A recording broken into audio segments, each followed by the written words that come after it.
And then there's this man, Jerry Rice, here on the Rich Eisen Show. Good to see you, Jerry Rice. How are you? Good to see you. Hey, Goat, what's going on, Goat? Okay. All right. All right. It's great to see you, Jerry. And I'm sure you're jacked up for not just obviously being a Pro Bowl coach next week, but Rise of the 49ers is an upcoming 4-part docuseries on AMC networks. And there was a premiere last night, and you and Montana Young and a whole bunch of people were out there, correct? Yeah, Last night? Rich, and it brought back so many great memories, man. And just being in that room with all of those great players, from Steve Young, Joe Montana, Ronnie Lott, Mm. Eric Wright, and the list just went on and on. Charles Haley. It just brought back so many great memories and what we stood for, because we wanted to win championships. We didn't just want to just win football games.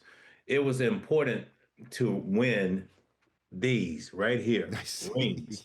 Right. And Eddie DeBartolo, he was there, Nice. Carmen Policy, and it just watching Bill, stand up by the board, just break everything down to a science where we were going to go and attack the opponent and win that football game.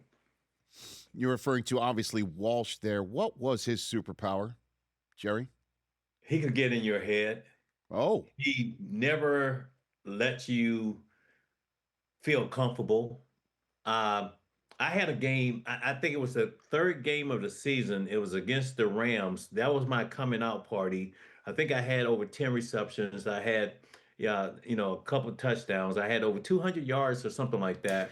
So he sent this trainer or someone from upstairs down to the locker room to tell me to come upstairs. And I'm walking upstairs and I'm thinking I'm finally going to get Bill to say, "Hey, look, great job," pat me on my back. And I walked into the room and he looked at me and he told me he wanted more. hmm. And he never wanted you to feel comfortable and he wanted you to continue to work hard. And I think that's the reason why we were able to win, so many games and so many Super Bowls. How'd you take that coaching? How'd you take it? I took it as, hey, he saw more in me. He wanted more. Oh, you He weren't wanted you weren't like you didn't have the, first blush to say, what are you talking about? Did you see what I just did? You didn't do any you of don't that? say that. No, you don't say that to the GOAT, man. I'm sorry. Hey, Okay. the greatest coach of all time, you don't say that. You just take his words and you just try to use that as fuel. And I was walking back downstairs, and as I was walking back downstairs, Rich, I noticed that Joe and Ronnie Lott, they were walking upstairs also, and I just told those two guys, I said, "Good luck." With Bill. Because he was probably going to tell him the same thing, right? Yeah, exactly. Right. Think about that.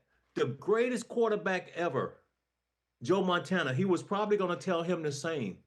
The greatest defender, because when it came to Ronnie Lott, Ronnie was like the enforcer on the football field. He was Mhm. going to hit someone, even if he had to knock himself out. So yeah, he was going to tell them the same, and I think that's why we were able to win so many games and so many championships because everybody knew that we had to be great leaders and we had to set the standard and we were willing to do that.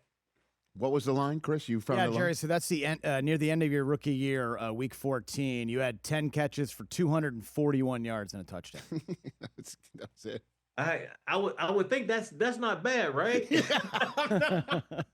Against the Rams, you're right. You said 200. You said 240. 41. Yeah, don't short 241. don't short him that 241. I one. guess I 241. needed to be like around that 250 or that 300 range. Yeah, maybe so. Yeah, I love stories like that. I absolutely love stories like that. Hey, And Rich, then, can I tell you one? Can Sure. I tell you one now? please. The first episode, and this was something that shocked me, Mhm. um, because I think it was Paul Bryant. Okay. Paul Bryant gave Bill the opportunity to coach Mhm.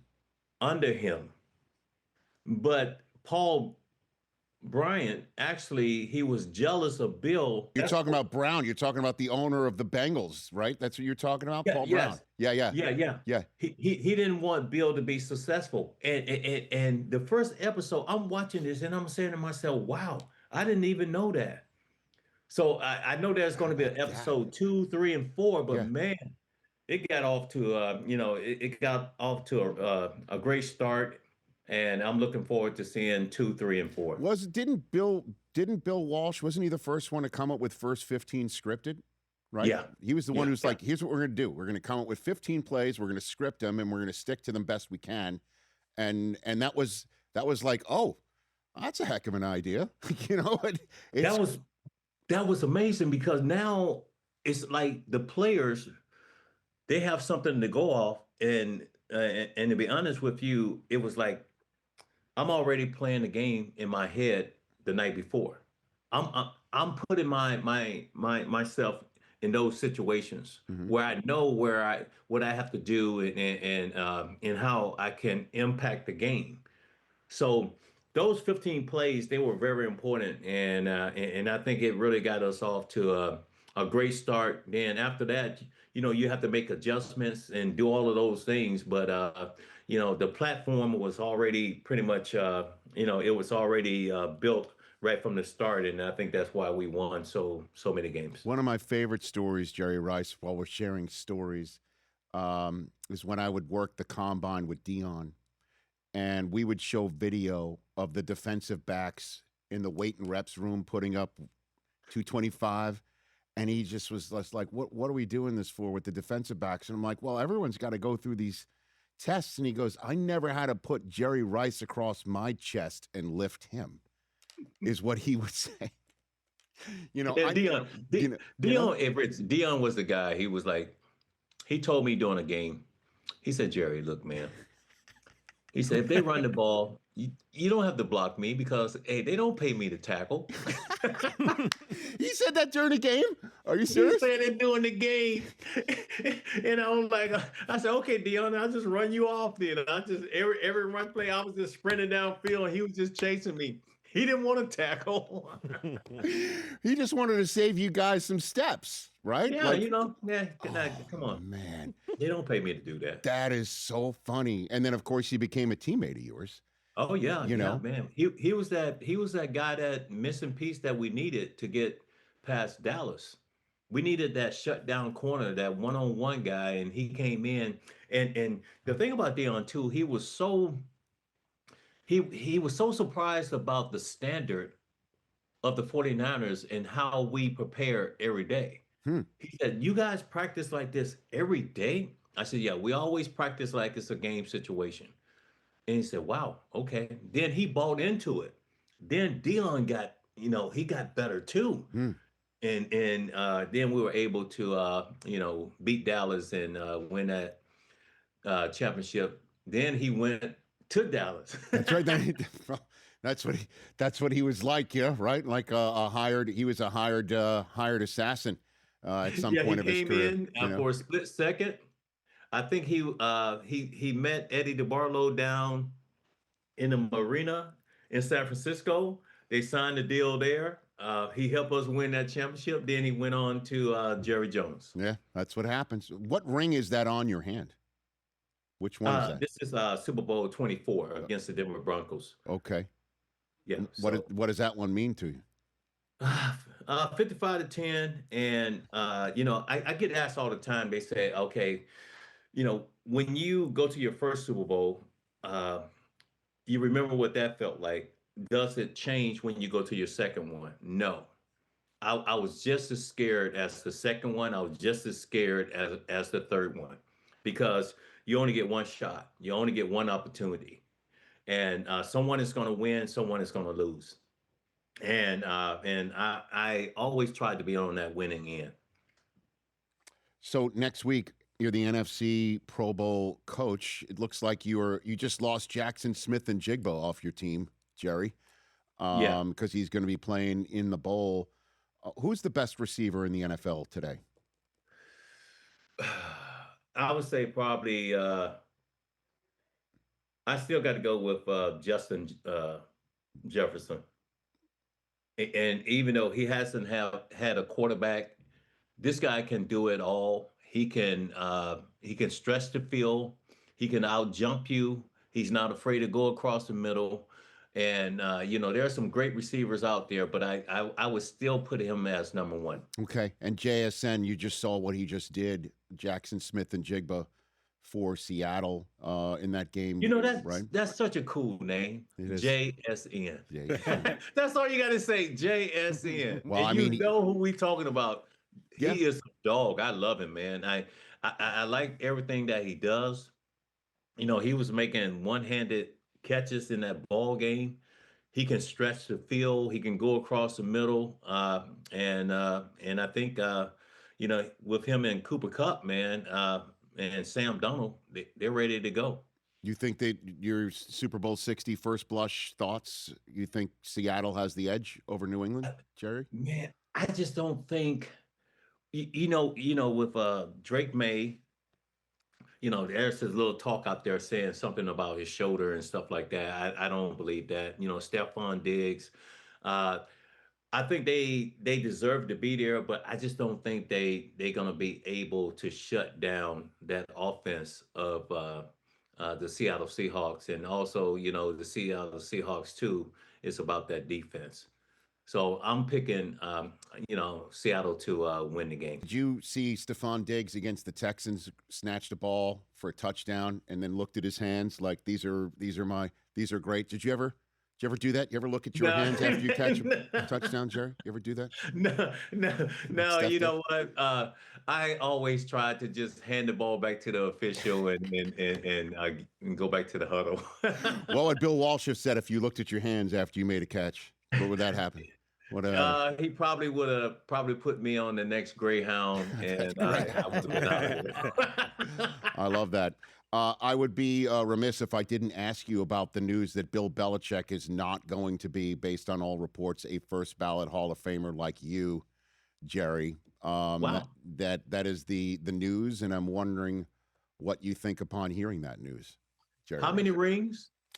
8 overall as an assistant and a head coach. 8 should be a no-brainer.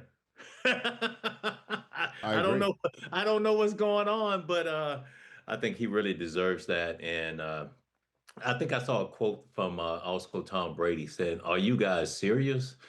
But I think he deserves to be in the Hall of Fame. And also, it's just like my fellow teammate Roger Craig, because he was the first one, 1,000. So let's see if he can make it. Yeah, I think 100% he deserves, and it would be a really great moment if that happens in San Francisco of all places, right? Things happen for a reason. I think it would be perfect. And I remember when I first came in, Rich, and Roger Craig took me under his wing, and he took me to the hill. And I had never felt that type of pain. I mean, and I had to endure it. I had to try to get to the top. And the first time I tried to get to the top, I couldn't do it. And I decided not to go back the next couple of days. Then I felt like, you know what, I got to be able to conquer that hill with Roger. And he's the one that really introduced me to that hill. And that became part of my regiment. And I think that's the reason why I was so successful in the fourth quarter. Okay. So, yeah, he's the one the famed hill that you would always run up and train. He's the one who introduced you to that. Yeah, he did. And hey, the first time I tried it, it beat me. It broke me down. And but I had to go back and I had to conquer. And throughout my career, I had to conquer a lot of things because I also, I never felt like I really belonged in the NFL. I felt like I had to earn it, and I was going to do whatever I had to do to try to earn that. And I always just kept pushing myself hard, and then I get a chance to play with the greatest dynasty ever and all of these great players. So it was amazing. Yeah, I do have to follow up. When did you stop feeling that you didn't belong in the NFL? When did that feeling stop? Still till today. Come on, Jerry. I'm serious, man. I just feel like there were so many other players that was more gifted and more talented, But coming from a small HBCU, and not letting that school down, Mississippi Valley State, not letting my family down, not letting the fans down, also my teammates here in San Francisco. Uh, I was always pushing hard, and if I had a season where I got close to 2,000 yards, I got over 100 receptions, over 20 touchdowns or more, I wanted to come back the next year and I wanted to smash that. So I just always kept, pushing myself. Okay. And just before I let you go again, there's some people who just still think that the process of voting now needs to change because Belichick is not a first ballot Hall of Famer based on whatever did happen, Spygate, Deflategate, that it's being held against him right now. Do you agree with that, Jerry? I don't know how they're going to deal with that. I'm no expert when by voicing my opinion, but when you got a guy that have put the time in, 8 Super Bowl rings, all of that, that should be a no-brainer.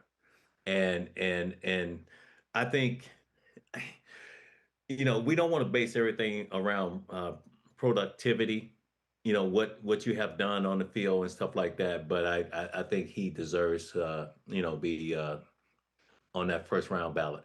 Jerry, I appreciate the time. I'm glad you guys had a nice reunion last night for the debut of Rise of the 49ers, an upcoming 4-part docuseries from AMC Networks. A limited series event premieres with the first 2 episodes on this coming Sunday, February 1st. The remaining 2 episodes to kick off Super Bowl week in San Francisco on Monday, February 2nd, before Jerry Rice takes on Steve Young as the coaches of the Pro Bowl. How about Steve that? is going down. He's going down. Yeah, I know. You were very competitive. Right. Is he aware of this, that he's going down, Jerry? Yeah, he knows. He knows. He knows. Yeah. We have had conversations and stuff like that. He told me he's going to bring his best game. I'm gonna try to bring my best game and let these Pro Bowlers just have fun out there. Is there something on the line between the two of you that we're not aware of, or like a dinner or something or anything like that? And Rich, this just between us, me and you. Okay. I want to bring back some of that West Coast offense, man. Okay. All right. Yeah, you know what I'm saying. I know, it's flag football, but if we get the opportunity to throw it downfield, we going downfield, man. Okay, I like it. Let's do that. I'm on Razan notice, right? Who are the other wide receivers, Chris, in the NFC that are George Pickens. Right now, yeah. Okay, very good. So you got that's between us now. Okay. Understood. And if Pickens comes up with like 3 touchdowns, you're going to pull him aside and say it's not enough. Right? That's what you're going to say to him. Not enough. Yeah, exactly. Hey, been there, done that. It's not enough. Jerry, you're the best. I'll see you next week, hopefully. All right. Good to see you, buddy. That's Jerry Rice, everybody. The GOAT.